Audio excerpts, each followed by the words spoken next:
ఉమ్మడి తెలుగుదేశం అభ్యర్థి కురుగొండ్ల రామకృష్ణ నామినేషన్. తిరుపతి జిల్లా వెంకటగిరి నియోజకవర్గ తెలుగుదేశం పార్టీ ఎమ్మెల్యే అభ్యర్థి కురుగొండ్ల రామకృష్ణ అట్టహాసంగా నామినేషన్ దాఖలు చేశారు.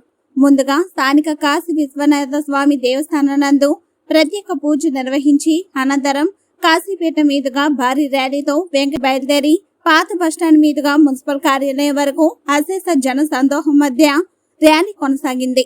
అనంతరం మున్సిపల్ కార్యాలయంలోని కురుగొండ్ల సతీమణి కుమార్తెతో కలిసి ఎన్నికల రిటర్నింగ్ అధికారికి నామినేషన్ పత్రాలను అందజేశారు.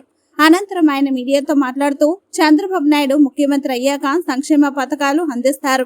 రాష్ట్రంలో అభివృద్ధి పరుగులెడుతోంది. రాష్ట్ర ప్రయోజనాల కోసం దీర్ఘకాలిక సమస్యల పరిష్కారానికి కృషి చేస్తారు. ఈ ఎన్నికలలో కూటమి అభ్యర్థులకు తమ అమూల్యమైన ఓటును వేసి గెలిపించవలసిందిగా ఈ సందర్భంగా కోరుతున్నామన్నారు. ప్రతి ఒక్కరు కూడా పేరు పేరున పాదాబంధనం చేస్తూ ఊహించిన విధంగా వెంకటగిరిలో ఈరోజు నామినేషన్కి దగ్గర 40-50 వేల మంది రావడం అనేది చాలా విశేషం. నామినేషన్ చాలా బాగా జరిగింది, దిగ్విజయంగా జరిగింది. అందుకనే ప్రజలందరూ కూడా ఈరోజు ఈ రాష్ట్ర పరిపాలన చూసి ప్రతి ఒక్కరు కూడా రాక్షస పరిపాలన కావాలా, సుపరిపాలన కావాలా ప్రజలు తేల్చుకోవాలి.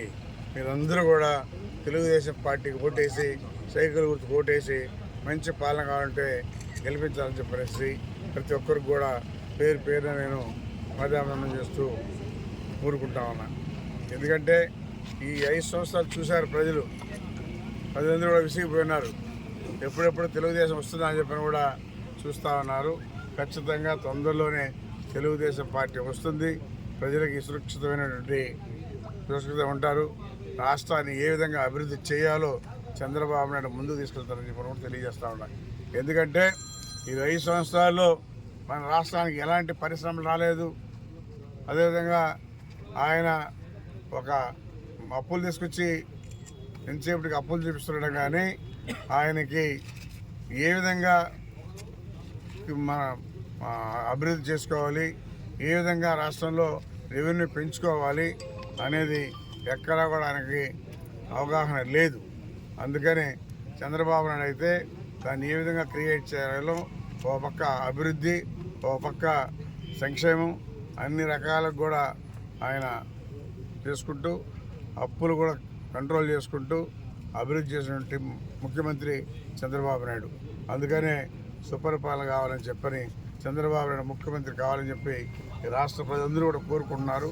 ఖచ్చితంగా రేపు జరగబోయే ఎన్నికల్లో సైకిల్ గుర్తుకు ప్రతి ఒక్కరు ఓటేసి గెలిపిస్తున్నారు. అందరూ కూడా బీజేపీ, జనసేన, తెలుగుదేశం 3 పార్టీలు ఏకమై ఒక రాక్షసుడిని ఇంటికి పంపించేదానికి సిద్ధంగా ఉన్నారని చెప్పి కూడా తెలియజేస్తా ఉన్నారు. కమలం గుర్తు వస్తుంది. వరప్రసాద్కి కమలం గుర్తుకు ఓటేసి అదేవిధంగా నాకు సైకిల్ గుర్తుకు ఓటేయాలని చెప్పని ప్రతి ఒక్క ఓటర్ని కూడా కోరుకుంటూ సెలవు తీసుకుంటాను.